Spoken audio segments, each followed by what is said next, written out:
Hello, I'm Sindy, and welcome to my podcast, Sindy on Seduction. For my very first interview, I had the absolute pleasure of speaking with author and seduction guru Frank B Kermit. As well as offering workshops and private consultations, Frank has written the books From Loser to Seducer, The Story of Frank B Kermit, as well as the book Everything Out of Her Mouth is a Test. Within part one of our interview, yes, there are two parts, Frank, who has been part of the seduction community for years, shares his own personal experiences and gives some very wise and useful advice for those men who are wanting to connect with women. I know that when I talked to Frank, I found the interview really quite fascinating and I learned a great deal. I hope you do as well. I know from things that I've heard you speak of in interviews, you mentioned two significant experiences in your life. One was being stood up at the prom, and another was the ending of a relationship you had with a woman that you were in love with who ended up marrying somebody else. And you've spoke about those two situations a great deal, but what comes to my mind is, how did you get over that? Wouldn't it be fair to say that oftentimes with both men and women, that when you experience such pain and rejection, it's really difficult to turn that around and then go out into the world and start taking risks again? Can you tell me about that time in your life when you did consciously choose to turn it around and what happened once you did turn it around? Sure. The first thing that I did is that I took responsibility for my own actions. The two incidents you were talking about, getting stood up at my prom, then that was strike one. Strike two was losing my ex-fiancée to one of my closest friends. We had been together for 3 years on and off. And number three, there was a girl I hung out with for about 2 years who always insisted she and I could never date because we were of different races and cultures. And after 2 years of hanging out with her and spending money to be with her, she ended up marrying somebody who was of a different race and culture. Mm-hmm. And when that happened, what I call my strike three, that was it. I just went home that night and I kept saying, you know what, this keeps happening to me. And the one common element in all those relationships was me. Right. So up until that point, I was saying things like, oh, well, you know, the girl who stood me up on my prom, she was just a screwed up girl and I didn't know any better. Oh, well, in my relationship with my ex-fiancée, I could blame the guy for saying, you know, he knew what he was doing, he was stabbing me in the back, and she knew what she was doing, and I could go ahead and blame them, or I could even blame myself and say, well, maybe I made these mistakes, and if I didn't make these mistakes, none of this would have happened. When it happened a third time, I really had to say no. It's none of anybody else's fault. The one common element in all this is me. So the first thing I had to do is say, okay, this is all my fault. Because by saying that it's my fault and taking responsibility for it, I'm actually in a position to fix it.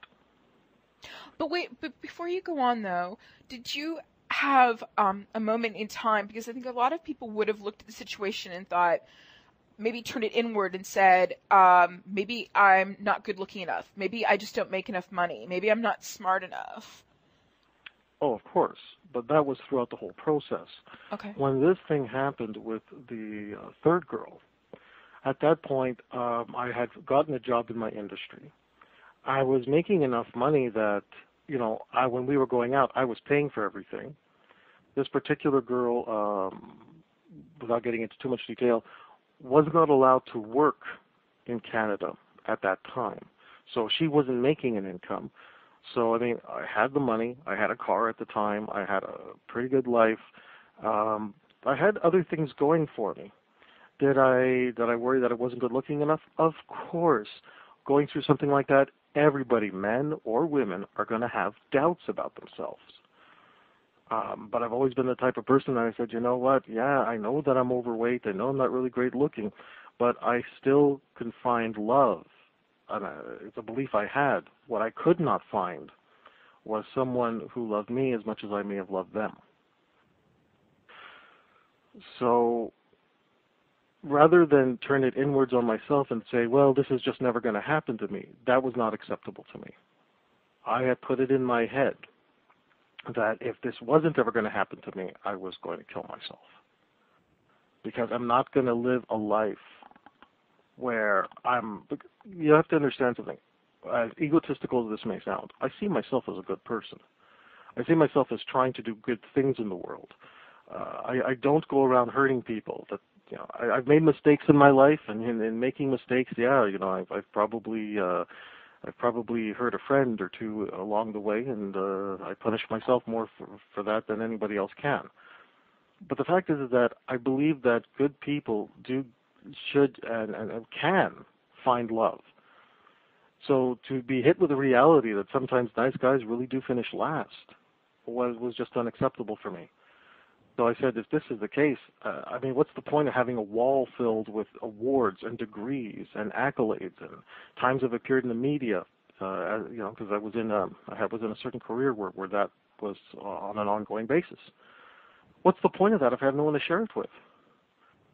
And that prospect just said, if that's what life is about, then I've done everything I've set out to accomplish. What's left? And what was left was trying to find someone to share it with. If I can't make that happen, then what's the point? So the motivation I had really was that it was really a life and death situation. Fix this part of my life, get over whatever it is I have to get over, or at least deal with it on some level, and move on, or I'm going to die. So how did you begin? The first thing I did is that I just accepted responsibility, saying, okay, everything I've done right up until now, everything that's happened to me is all my fault, which puts me in a position, like I said, where I could fix it. I made a decision that the most important thing for me would be to figure out relationships, whether we were talking about picking up women, maintaining a relationship, what works, what doesn't. After everything I'd been through, especially the experience with my ex-fiancée, I was petrified of divorce. To this day, I'm still not pleased with the idea that it's always possible. I'm scared of divorce, and I didn't want to ever go through a divorce. I've seen too many people's lives be destroyed, and not only financially, but I'm talking emotionally. I've dated women who have emotional scars from their divorces. One woman in particular, and she'll always have a place in my heart. She was in a relationship, she was married, and her husband one day decides that he's actually gay. And this, just so hurt her that even when I dated her years later after this incident happened, it was still a factor in her ability to trust men and trust people in general. And I just look at that and I say, no, I don't ever want to go through something like that. Or I would say, sorry for interrupting, but did you also make the decision that you didn't want to be like that either, in the sense of that you didn't want to have to carry that pain around with you all the time? Absolutely. Absolutely. I was searching for a certain inner peace that had eluded me. Right. And part of finding an inner peace, really, I think it comes down to two things. One, you have to find a certain amount of forgiveness for yourself. And in my experience, some people can forgive themselves incredibly easily, meaning they forgive themselves and they just say, well, you know what, I screwed up, but I can move on from this, and it's enough. In my case, I actually had to do things in order to forgive myself. I had to accomplish things to say, well, look, since I've accomplished this now I can forgive myself from the past. In my case, meeting up with and being able to handle myself with my ex-fiancée was my moment of redemption. And when I finally did get my ex-fiancée back, even though the relationship, once I got her back, didn't last for 3 months, I found a certain closure on that because I was able to say, well, I'm going to go back, I'm going to get her. I did everything I've worked on in terms of my own development, made it worth it, and that was my moment of redemption. So I think self-forgiveness is a big part of that. What about forgiveness of things that transpired in the past? I mean, did you...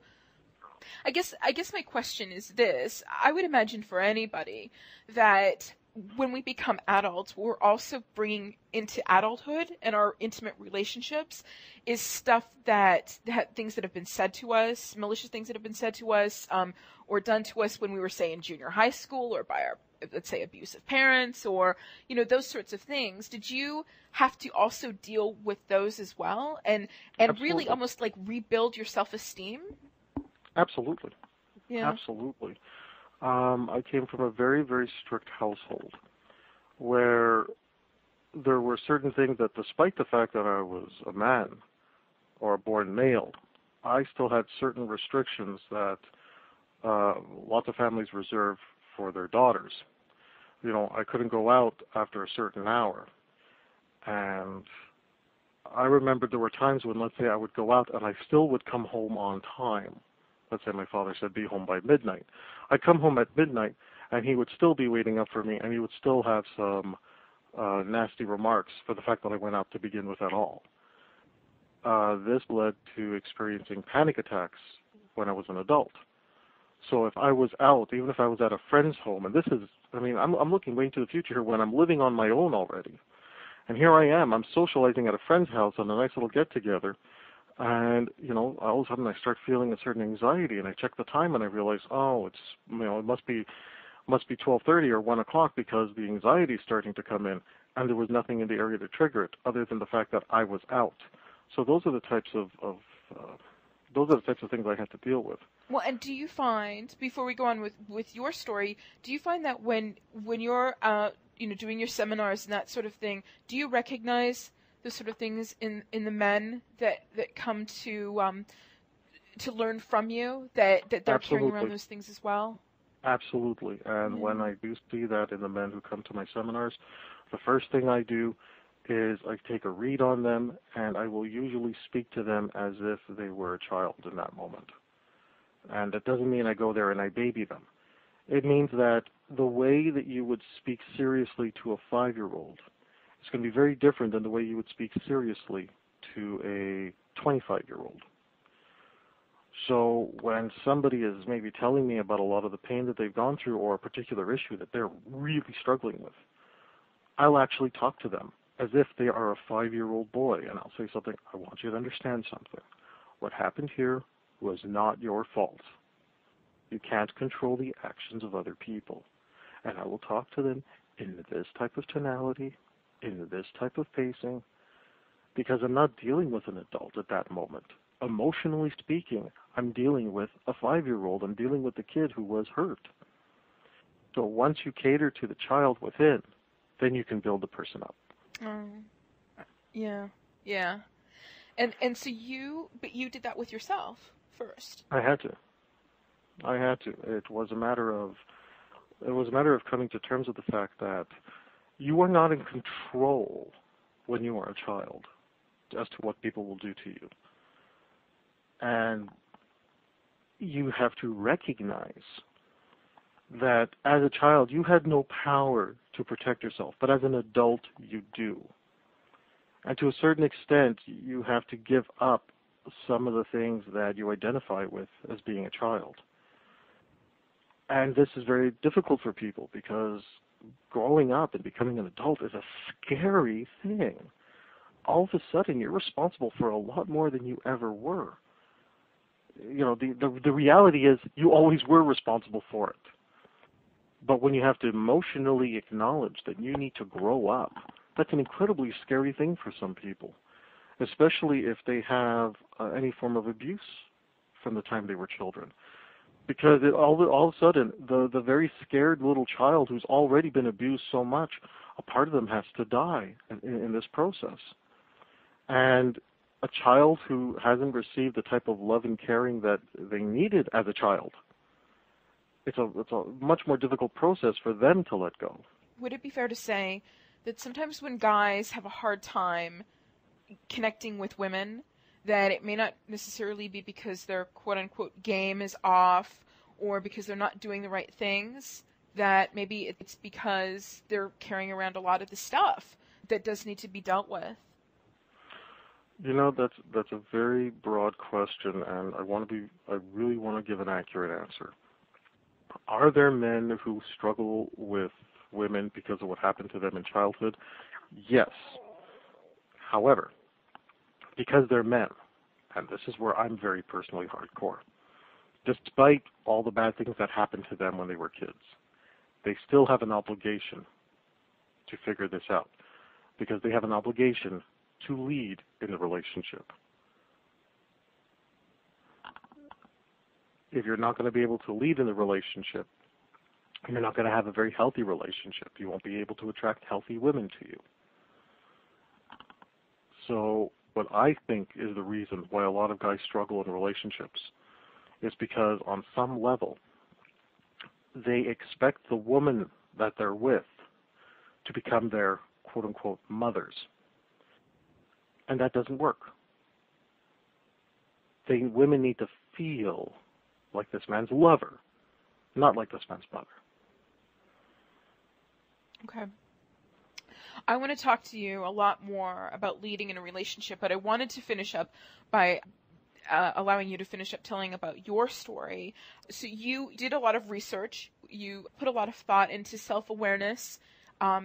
You became more clear. You got the clarity that you needed. As you began working through all of the stuff that you were harboring within yourself, did you also begin to formulate kind of I don't know, for lack of better words, a vision of what you wanted your life to be that maybe you didn't have before?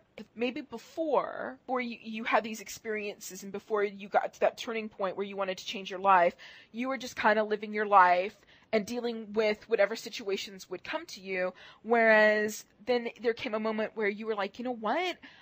I want to design my life, and I want my life to be exactly as I want it to be, and this is what I want, and I'm going to figure out how to go and get it. Would that be fair to say? Absolutely, and I can give you a very specific example. I did a process of goal setting. Prior to getting into the world of seduction, I was a person who usually would set a goal and then figure out different ways on how to get there. I had done that with my career. Something personal about me is that I have a learning disability. And despite the learning disability, I managed to get into university as well as a master's degree. I ended up in a job that was normally reserved for junior lawyers with this master's degree. And you have to understand that I battled a learning disability to go through that. So I had already been accustomed to the idea of doing, goal setting and figuring out how to get there. I studied a lot of self-improvement products. One of them I'm going to mention is as cliche as it sounds, I did the Anthony Robbins 30-day program. The personal power one? Personal power. I did that in order to help me get my career back on track. Mm-hmm. Mm-hmm. So when it came to seduction, I just applied the same principles. What kind of a life do I want to have? What kind of relationships do I want to have? What kind of women do I want to date? I actually wrote these out, and I wrote these down. And initially, it was just, one sheet, maybe about 25 or 30 points.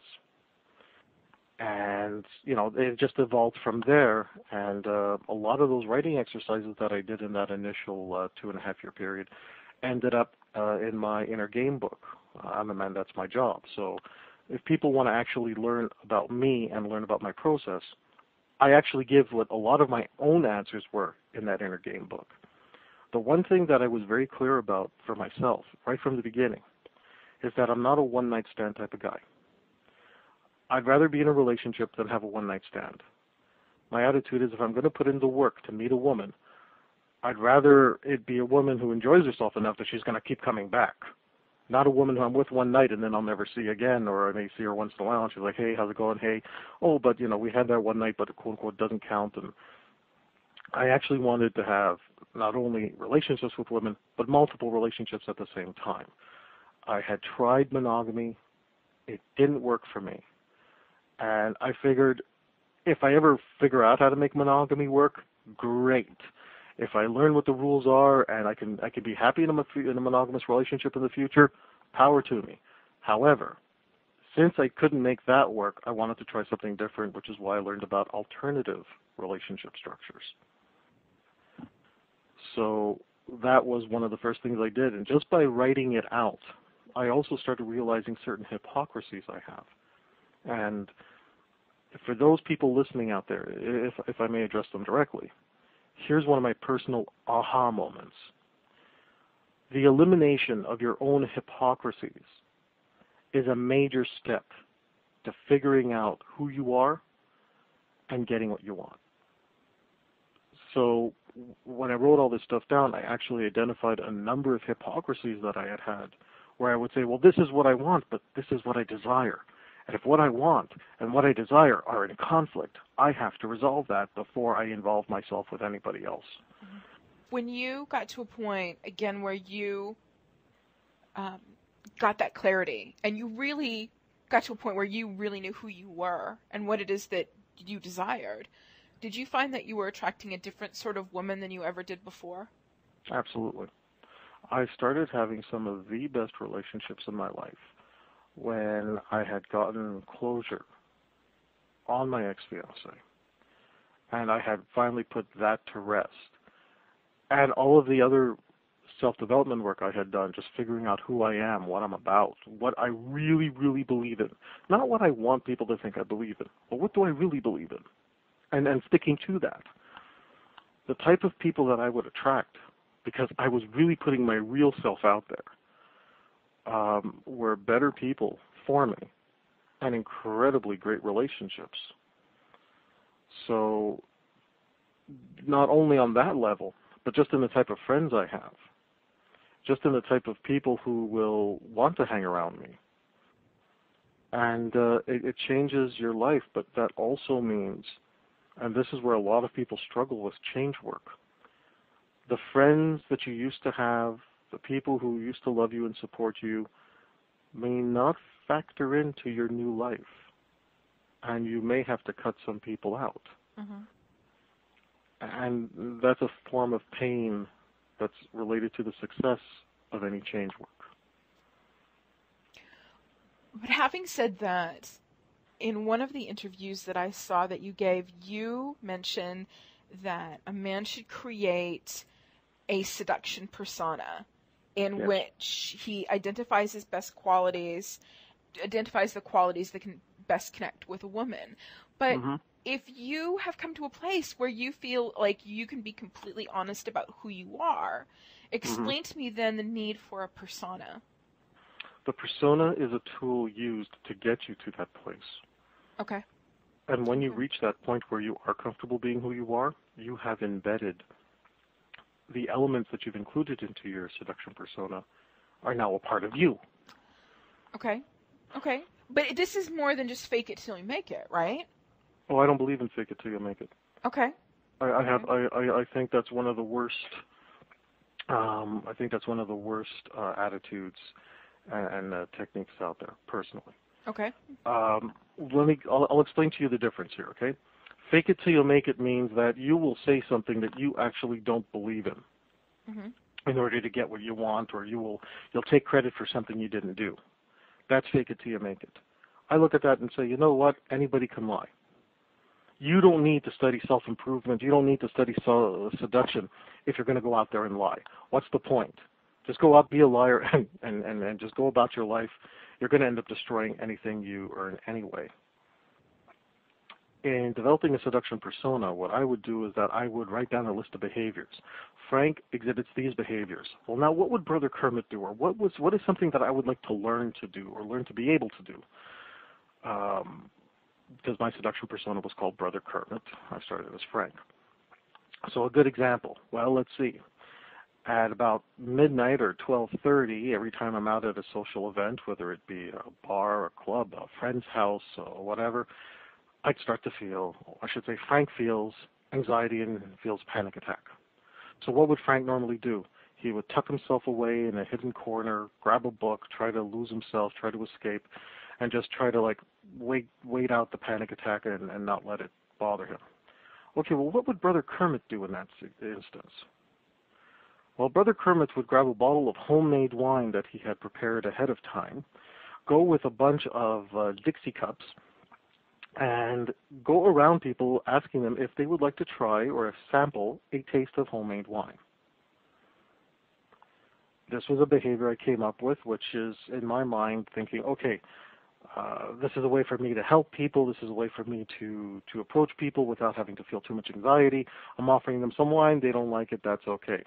It was a great stepping stone. It was a great initial tactic just to pull myself out of that funk. So it became a behavior that I associated with Brother Kermit that I was going to try. There's nothing to fake. I'm still feeling the anxiety. I'm still feeling the panic. It's just that instead of going into a room and reading a book, I'm actually trying to do something more social. Eventually, the panic attacks lessened.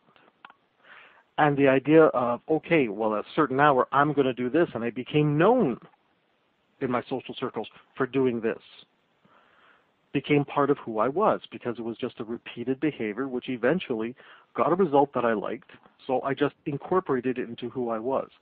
That's the difference between building a seduction persona and changing, and then, the old faking it till you make it.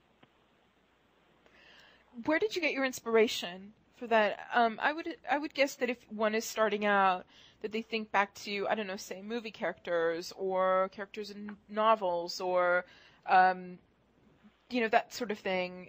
I mean, would you recommend someone get their inspiration from anywhere to create a persona? No, not just anywhere. You have to find characters that you yourself have certain admiration or an affection for. In my case, I chose Kermit the Frog. I've always been a fan of Kermit the Frog. Growing up, I wanted to grow up to be Kermit the Frog. He worked in the entertainment industry. He could sing. He could dance.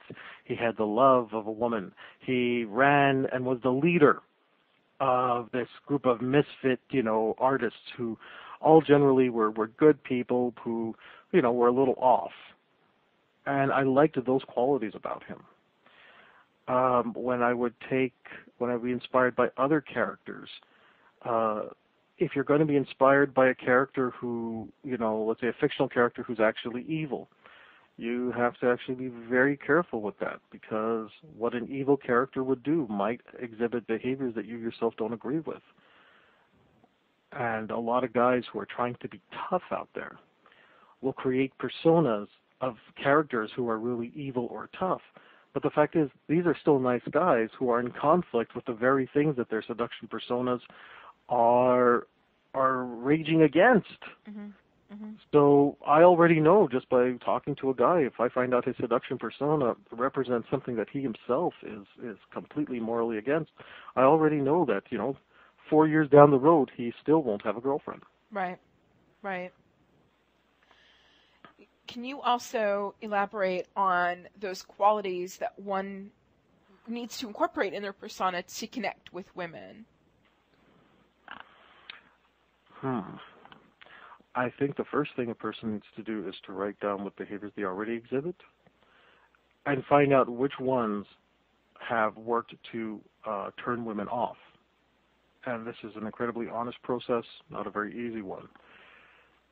So usually doing the opposite of whatever that behavior was. If you're talking to me about what I think women find attractive, that's a different question which I can answer. Again, something that I heard you say repeatedly in your interviews was about the importance of being able to emotionally connect with a woman and to feel that chemistry and be aware of that chemistry. And so when I heard you talk about creating the persona, and you had mentioned about developing qualities, and I wondered what exactly that meant. Like, does that mean, again, just generally speaking, off the top of my head, does that mean being a better listener? Does that mean being more empathic? What kind of qualities does one have to, develop in order to, as you believe, connect with a woman? All right. I think these are two different questions, so I'm going to do my best right now to answer both. Okay. When coming down to the seduction persona, what we're looking at here are absolute specific behaviors that you can identify, that you simply have to find a different behavior to replace it with. Mm-hmm. That's a little bit different from what my own personal beliefs are about what women find attractive. You have to understand that when I did my own seduction persona, I didn't know what women found attractive. I've heard so many conflicting theories on what women find attractive. So there was a high level of experimentation with different behaviors. And through repeating a behavior, that's where the beliefs stem from. That was my process. What was easier to do in the seduction process of developing a seduction persona is that it's easy to identify behaviors that don't work. For example, and I'm going to go back to that first example, sitting in a room reading a book while everybody else is socializing, well, guess what? That's not going to get you into a relationship. That won't even get you laid. So you know that that particular behavior is one behavior you can change. What are you going to try to do? Well, you can maybe you can go out into the room and just start telling random jokes. Does it work? Did you end up with a phone number? Did you end up connecting with a girl? Did you end up kissing someone? Did you end up making love to someone that night? If the answer is no, okay, well, that didn't work. And you simply keep experimenting with different behaviors until you find something that works. How do you know it works? It works because you actually get attraction from women. You actually have women coming up to you and wanting to continue a conversation that you started earlier. You actually have a woman suggesting, oh, maybe we should hang out sometime. Or you start saying, you know what, I'm really liking this conversation with you. Well, how can we continue this conversation? And if she says, well, let me give you my number. Oh, she's actually interested in talking to me more. That was the process that I went through to figure out what it was that women were attracted to. But simply taking on an attractive quality is not enough. And I'm going to give you a very specific example here because I really want to differentiate the two. Here's my specific example. Dominance. Leading a relationship. It can be a very attractive quality in a man. Women see a man who is dominant, comes in, leads the relationship. That's wonderful. However, if a man is ill-calibrated, if he's still just learning to develop into a man, he'll hear, oh, I got to be dominant. So he'll go in and he'll be dominant, and he'll end up acting like a bully because he has no idea of how to calibrate to a situation. In his mind, he's being, quote-unquote, attractive. Meanwhile, he's actually really, really angering a lot of the women that he would actually like to talk to. This is an example of where guys are trying to focus on attractive behaviors. And what I try to focus on with the seduction persona is, let's modify your behaviors and find out what works for you. I'm a big guy. I'm over 300 pounds even at this point. So if I go in and I act overly dominant, I scare people. Even though I don't think of myself as a scary guy, the responses that I got when I was overly dominant was I scared people. Mm-hmm. So I need to go in there, and yes, I still need to be dominant. I still need to lead the relationship, but I have to calibrate for the fact that I'm 300 pounds and probably 3 times the size of any woman I approach. Mm-hmm. Mm-hmm. Oh. So I don't know if that answered part of your question. It did. It did, and that leads me to the second part, which is you had mentioned that when you began your own education, you had gotten so many conflicting answers as to what women are attracted to. But since that point, after all of the people you've talked to, you've offered advice to, everything that you've been through, have you pinpointed select certain qualities that generally speaking that women are attracted to? Yes, I have. And what I went out searching for was one unifying theory. One unifying theory that covers everything. And all the unifying theory had to do was to work for me. I wasn't interested at the time if it would work for other people. I just wanted something that would work for me. Mm-hmm. And here's that unifying theory. A woman can only play one of 2 roles in any man's life. She's either your mother or she's your lover. She cannot be both. Any behavior you will exhibit that will stop her mothering instincts from being associated with you, by default, will make her feel like your lover. So once you calibrate to your own particular situation, as long as no woman that you want to date ends up feeling like she's mothering you, she will by default feel like your lover. That's what women are attracted to. They're attracted to men that they cannot mother. No matter how much they want to? It's a woman's instinct to go into mothering mode when she feels a certain affinity for a man. Right. It is the man's responsibility to halt that. is the man's responsibility to say, "Stop mothering me." She may get angry in the process. She might feel, "Oh, I can't believe he would say that. I'm only trying to help. I'm only trying to show him how much I care." Mm-hmm. Mm-hmm. But the end result is that she will feel an attraction for him because she cannot fully evoke her mothering instinct with the man. So by default, she will have to categorize him as a lover. Okay, but wait a minute, though.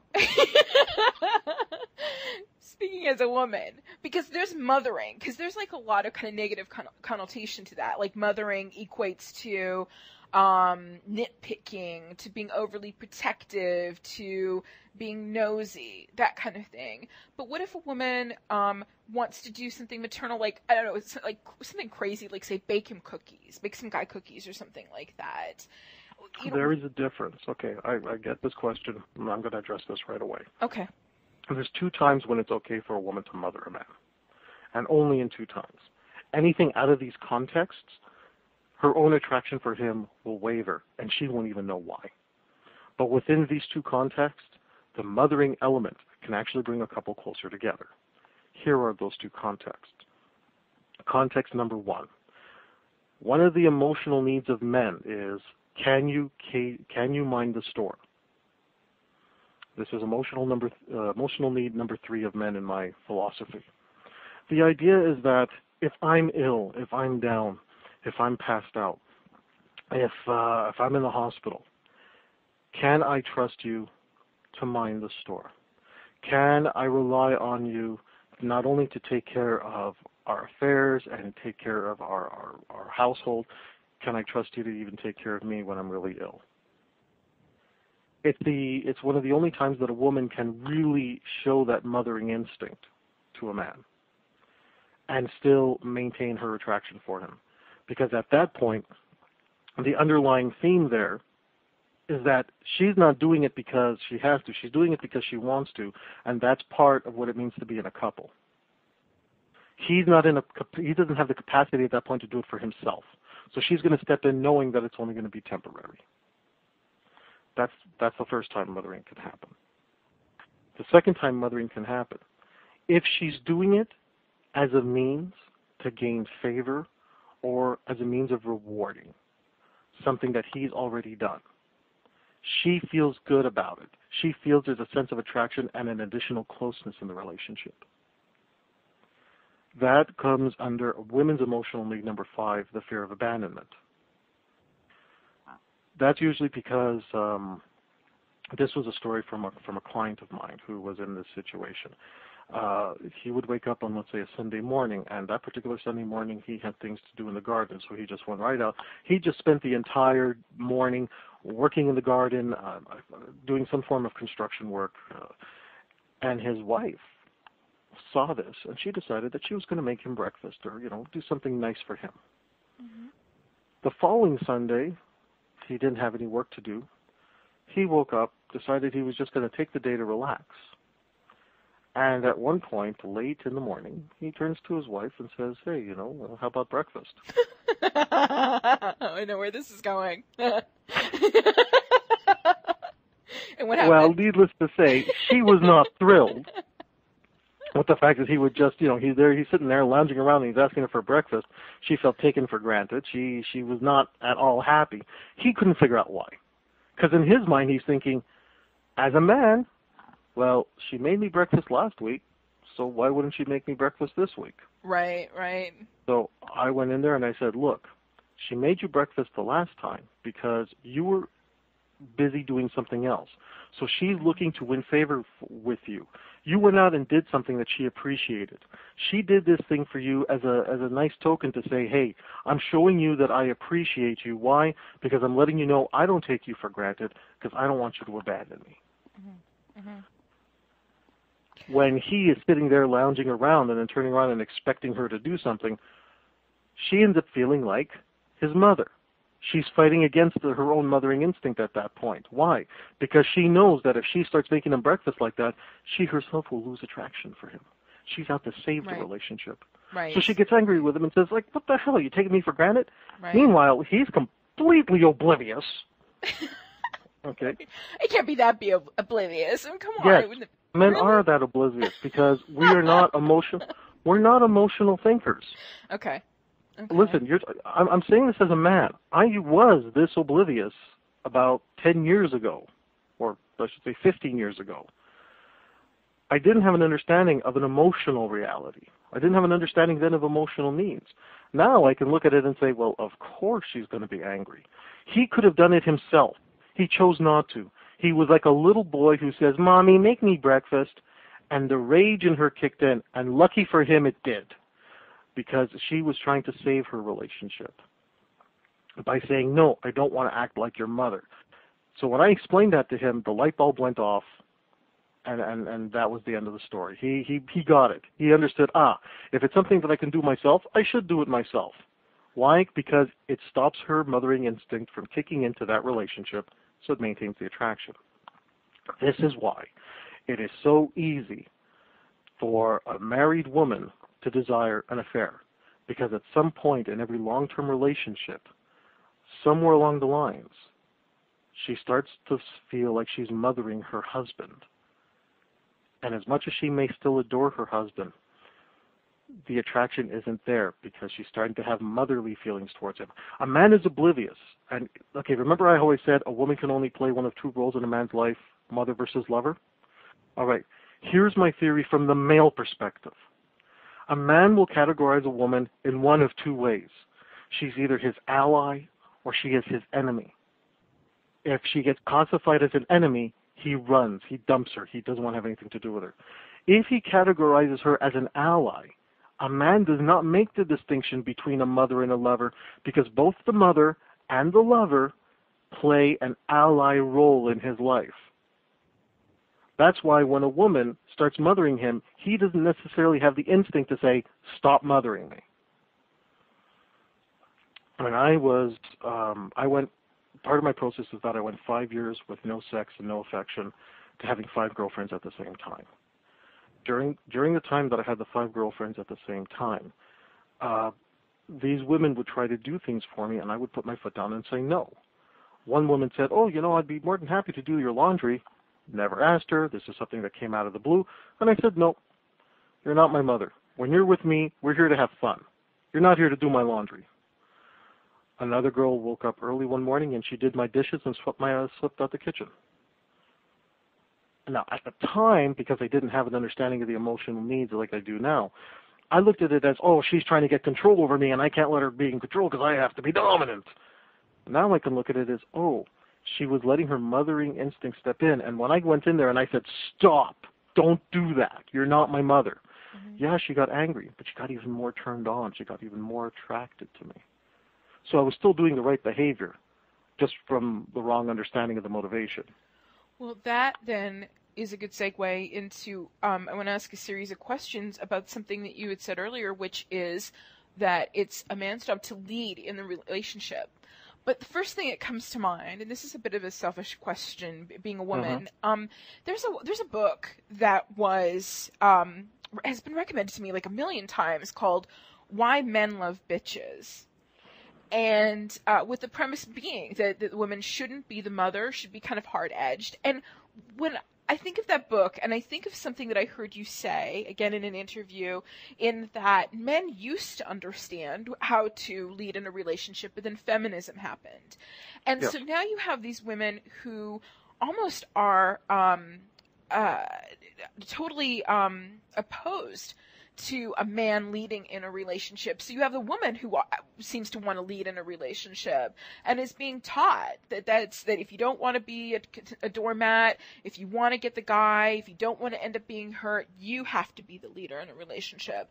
So what do you do as a man, according to your philosophy, that if it's a man's job to lead in a relationship, but yet you come across this opposition, what the hell are you supposed to do? Okay, I've actually been in that situation. One of the 5 girlfriends was actually a power feminist. Mm-hmm. Mm-hmm. And the reason that she stayed with me and that she would continue to be with me is that as a man, I found it my responsibility to relieve her of responsibility. Mm-hmm. Mm-hmm. So that's the first thing. The idea is when a man says, no, I'm going to be responsible for this, It's not because he doesn't trust her judgment. It's because he's doing his job as a man to relieve her of the responsibility of having to lead. Now, framed like that, even the most hardcore power feminist loves the idea that, you mean I get to sit back and enjoy myself, and you're going to do all the work? And I'll say yes. Wow. So now she gets to enjoy herself, and she can actually bring out some of the little girl in her that's been beaten down by those teachings. Right. Now, the second thing I'm going to say is that there is a good element to militant feminism, and that is it's taught women to be safe. You always have to remember that the idea of militant feminism came in because women were not safe. And I don't blame women for this. I blame the men who were in charge. Because when you have a doofus who's in charge, he's going to screw it up for everybody. So you had women who were not properly taken care of. You had women who, when their husbands died, they had no financial income coming in because these women were prevented from going to work. These women were prevented from getting a driver's license. These women were prevented from having any sort of technical education. You had women who ended up on the street because of this. You had women who were with abusive men, whether it was just, natural rage issues or due to alcoholism and drugs and whatnot, that these women ended up having to run to shelters because they had nothing else. They had nowhere to go. So militant feminism came in and said, no, you women have to be better than that. You women have to be stronger than that. You have to lead the relationship so it never happens to you. And my response to that is, look, men are not as complex creatures as women. We're really easy to figure out. And I think that women have a better emotional instinct than men do. Women pick up on vibes that a lot of men are completely oblivious to. If a man walks into a room and there's a number of women in that room, well, they can pick up on his vibe and they'll already know, well, if he approaches me, I could probably have this kind of relationship with him. Or based on the vibe I'm picking up, I know that he exhibits X, Y, and Z qualities. If you really want to make sure that you're going to end up being taken care of, if that's something that's important to you, then it comes down to women choosing better partners. And this is where my philosophy does not get popular with women, because I end up saying, it's great that he makes you feel all these wonderful things. And as a seducer, yes, I know how to make women feel all these wonderful things. But how he makes you feel, assuming that becomes the most important thing to a woman, means that she will subject herself to different kinds of abuses and different kinds of situations that she knows better. She knows that she shouldn't be trusting that guy. She knows what he is. She knows what he can turn into. She knows the type of vibe he's giving off. But they will still stick around for the way he makes her feel. So when I get into a relationship with a woman, I will always face that resistance to my leading, to my dominance. But that's not because I've done anything wrong. That's because the last few guys that she dated weren't very good leaders. Either they weren't very good leaders at all, so she had to step up and take a mothering role, or they were dominant because maybe they were just brutes, or maybe they just were able to use, the threats and or the threat of violence to lead the relationship, which makes them a bully and not a leader. That they say, no, that's never going to happen to me again, which I understand. So when a woman is giving me resistance to my leadership, I will always frame it as, look, I can't make you do something you don't want to do. There are certain boundaries, personally, I will not tap. But I will relieve you the responsibility of having to think about it.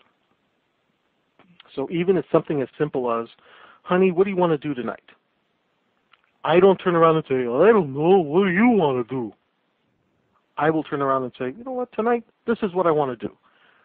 If she turns around and says, I was actually hoping we could actually catch a movie instead, I'm open to the idea of having her make suggestions because I'm not a bully. But once she makes her suggestions and she tells me some of the different things she would like to do, it's still my job as a man to say, okay, I'm making the decision here. You really have your heart set on the movie? Fine, we're going to a movie tonight. That's still relieving her of the responsibility, but allowing her to take part in the decision-making process. That's the difference between being a bully and being a leader. Okay. Okay. But then that leads to a book, the title of a book that you wrote, which is, if my memory serves correctly, Everything a Woman Says is a Test.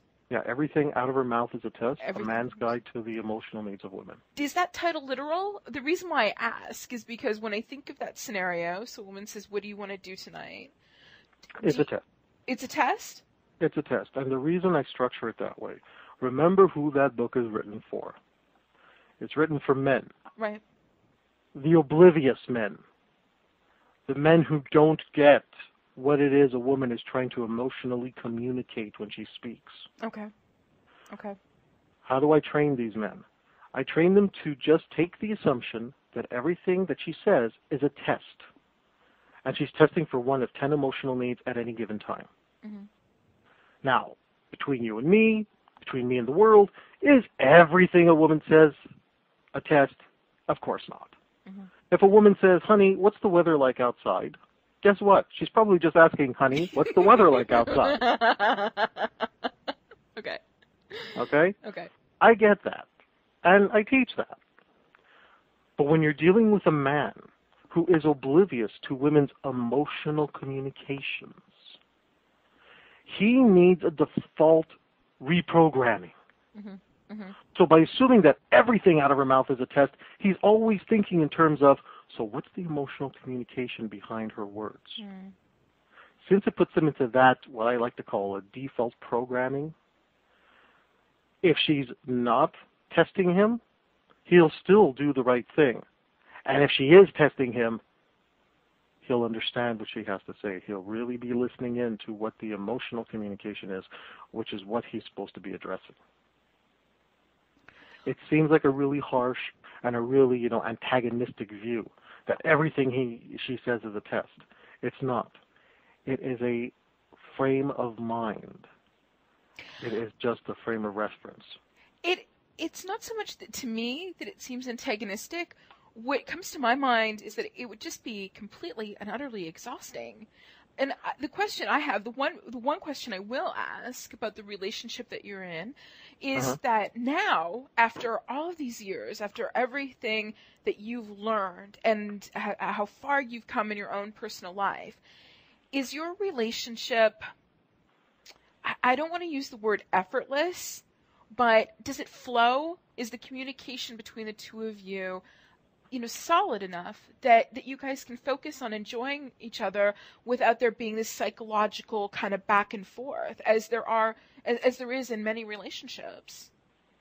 What I can tell you about my relationship with my wife, and you have to understand that as a seducer, I've reached a point in my life, and I'm not saying this to be egotistical, it's just to give you an idea of the reality that I'm enjoying. I have my choice of women. I don't have to get married unless I want to. Mm-hmm. When I met my wife, I wanted to get married. Mm-hmm. We met in late October. Our first date lasted something like 36 hours. Aww. By the end of that date, I knew she was the one. She knew I was the one. We immediately went out looking for a ring. We found and purchased a ring 2 weeks later. Mm-hmm. I officially got engaged to her 2 months after meeting her. We moved in together about 3 months after that because her lease was up, and we just decided, you know what, we're just going to move in together now. And again, this whole process of the engagement was as a means of still getting to know each other and making sure that, we were compatible. When I proposed to her, I did so in front of my whole family. This was around New Year's Eve. I called the whole family over, got on one knee, did the whole spiel, because I wanted to make a public statement to everyone that, yeah, here I am. I'm this guy who's had the 5 girlfriends at the same time, and that, but I'm choosing her. We got married on September 8th of this past year, 2007. And the only reason why we got married on that date is because my parents were married that day, my brother was married that day, my sister was married that day. I wanted to complete a family tradition. Otherwise, we would have gotten married much sooner. We have the same birthday. and that's the day we would have gotten married. Here's what I can tell you about the relationship I'm in now. It is the least drama-filled relationship I've ever been in. We laugh every day. She gets my sense of humor, which was really important to me. We have a playfulness about each other. There is a deep affection for one another. Now, is a relationship effortless? No. Every relationship requires effort. Even the best. I consider myself having one of the best relationships I've ever had in my life, and it still requires effort every day. When she goes to work, hey, I got stuff I got to do at home. When I go to work, she has stuff that she has to do. We need to be able to support each other. Her family, her immediate family, and a number of her friends have completely abandoned her for marrying me. Her parents and her brother and sister-in-law did not attend the wedding. She was told that when it comes to things like, we celebrated Christmas recently, she was not invited to Christmas dinner because she was told, you would only be invited to family get-togethers if you do not bring Frank. And she insisted, says, no, Frank is my husband. And so Christmas has come and gone, and she wasn't even invited to Christmas dinner with her family. So she's given up a lot to be with me. Yeah, but you know what, Frank? When I listen to that, when I go, onto the web and I read the forums and about seduction and guys who are like, chit-chatting about, say, sleeping with a virgin or using pickup lines or wearing, crazy clothes to get attention and that sort of thing. And I think about what you just told me, the depth of that and the sacrifice that both of you are making to be with each other. It just seems like night and day. So Okay. I really want to address this because this is such an important point. You have to understand that when the seduction community first began, it was a different sort of guy, it was a different sort of vibe than what it is today. When the seduction community began, and I was one of the founders of one of the original seduction layers, I was in this from near the beginning. The majority of the guys who would join a layer usually were between the ages of, let's say, 25 and 40. Most of us usually were accomplished in our respective fields. We had already gone through school. We had already figured out who we were in other areas of our lives. And it was just our love lives that was the one really sucky area. So when we got together and we decided, okay, well, we want to study this, that's not to say that people didn't go for one-night stands and whatnot. But you're dealing with a higher quality grade of men who simply are coming into this with the understanding that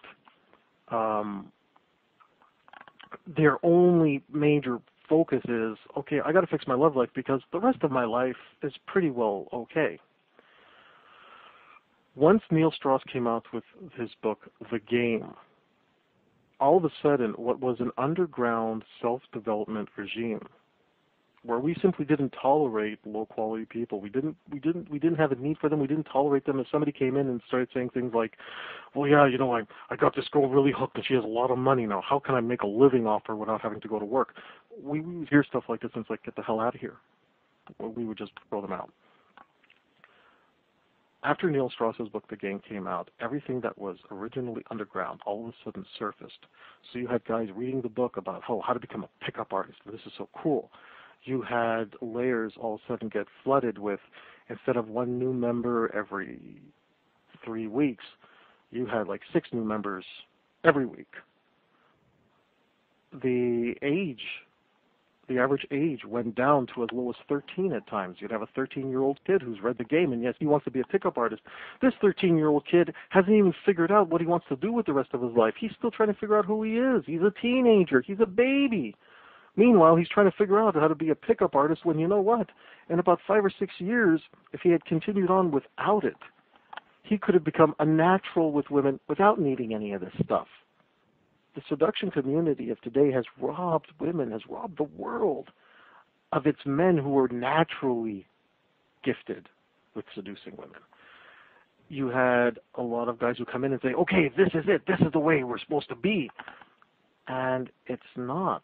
That's only one facet of what seduction can entail.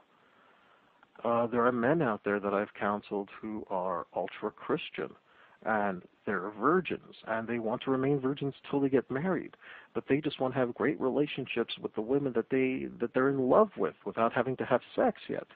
So those are some of the people I will counsel. There's an entire gamut out there of what relationships can be. You're dealing now with a bunch of younger guys who haven't figured out what the rest of their lives are going to entail.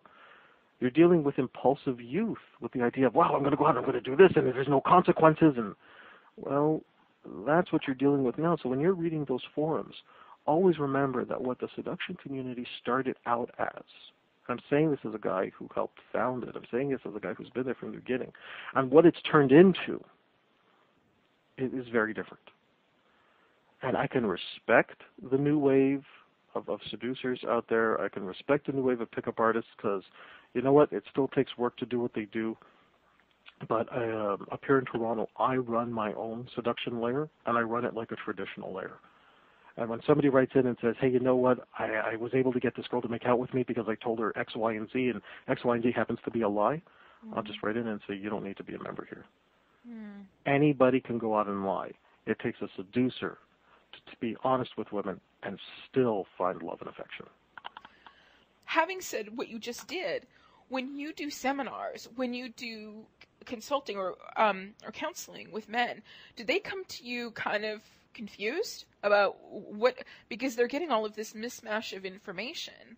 Is that something that you're dealing with, is kind of sorting out, kind of, I don't want to say setting them straight, but sorting things out for them, I guess you could say? To a certain extent, yes. I have to tell you that I am not a pickup guy. I only say that because the majority of my work is not based on how to pick women up. The majority of my work is how to make relationships last. Okay. I take seduction-related principles, but I apply them to long-term relationships. That's my forte. Okay, so but before you go on with that, sorry, hold that thought. But here's the thing that I'm curious about: are pickup artists guys who are essentially looking to get laid? And because isn't at the core, with men that you've met, isn't everybody looking for a relationship? So isn't the pickup artist just a guy who's trying to, get his foot in the door to see what potential relationships are out there? Not necessarily. Okay. There's the lifestyle pickup artist. That's the guy who only wants to be a pickup artist and wants to do that for the rest of his life. Then there's the guy who wants to date as many women as possible, but his ultimate goal is to get married. And not just to have a relationship, but to get married and have kids. And then there's the guy who's not interested in dating many women. He just has one woman in mind that he would really just love to marry that woman and be done with it. So when a guy comes up to me, and first and foremost, I want to say that I don't counsel minors. And at least when it comes to things like my layer, I don't tolerate any sort of anybody who's a less than desirable person. So if somebody comes in and is a drug dealer or something, I have no time for that. Getting back to your question, when guys come up to me, the first question I ask them is, what is your short-term goal? What is your long-term goal? Because a lot of guys, especially if they're younger, and when I say younger, I'm saying, in their early 20s, all they're talking about is they just want to get out there, they want to get laid as much as possible, they want to do X, Y, and Z, and I say, okay, well, is that what you want to do for the rest of your life, or is that what you want to do, let's say, for a couple of years, but maybe, around 29, 28, you actually would like to find someone to settle down with? And nobody's ever asked them that. So they start thinking, well, I don't know. So we work through that process, because it never occurred to them that this could just be a time-limited thing. It's the guy who comes in saying, I want to play the field, sow my wild oats. I want to try different relationships, for the next few years, with the intention that when I find somebody really cool, I want to be with her. I think that women are open to the idea of trying out different relationships as a means of self-discovery. For guys, they're not thinking that far ahead. They're thinking in terms of, well, this is what I want right now, and they assume that what they want right now is going to carry over for the rest of their lives. Why is there this big difference? It's because women have a biological clock. Men don't. Women know that around the age of, let's say, 33, 34, they better start getting, if they want to have children, there's only a certain number of years left that they have to have children, and even within those years, can they have children safely? There's health issues there too. For a guy, he could be a 45-year-old dud sitting at home playing with his action figures. But physically speaking, if he decides one day, okay, you know what, I better grow up, and between the age of 45 to 47, he grows up, he gets rid of the action figures, and he actually, sets himself straight, he's still potentially viable to father a family. So men don't feel the same, I don't know what the word is, men just don't feel the same hunger, they don't feel the same motivation to see things in terms of long term. Part of my job is to grab these guys and say, hey, yo, smarten up.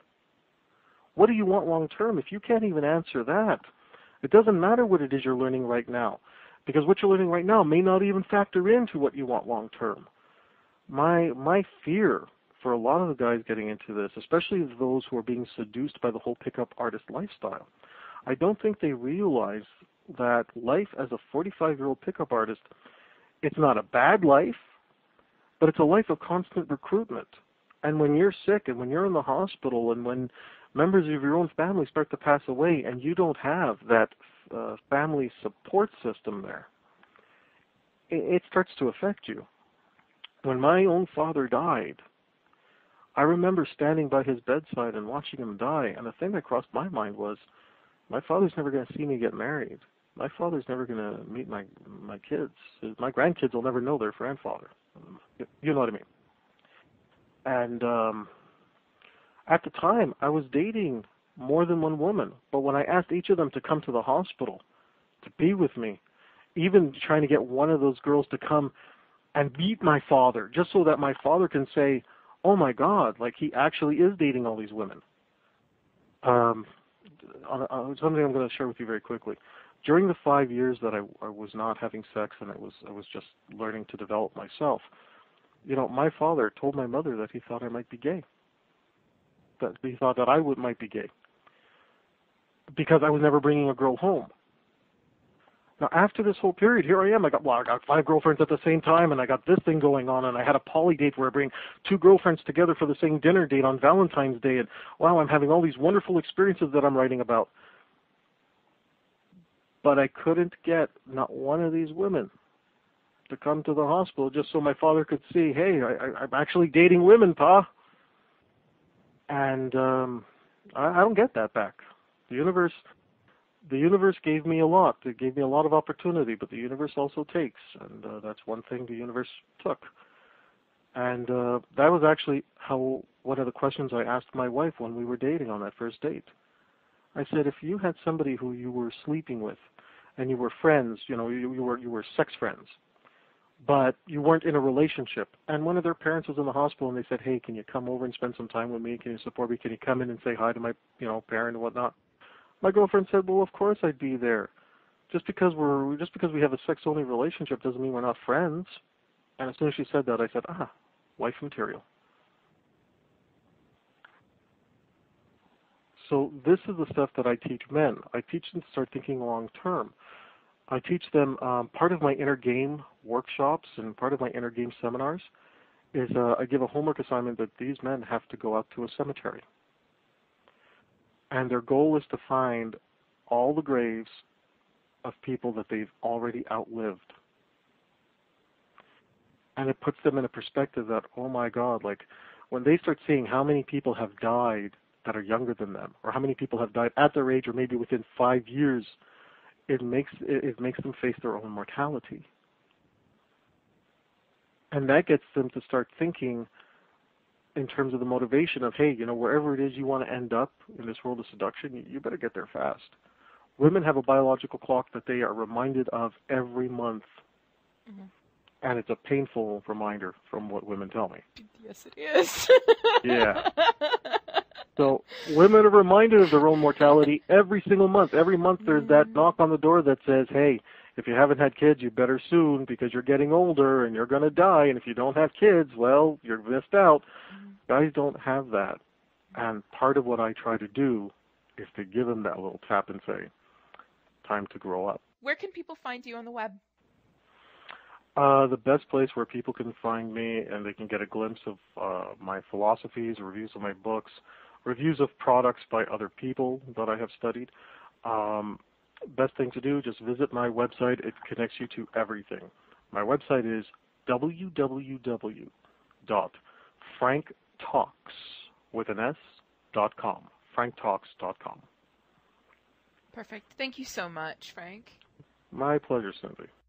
Again, if you'd like to learn more about Frank, you can check out his website at franktalks.com.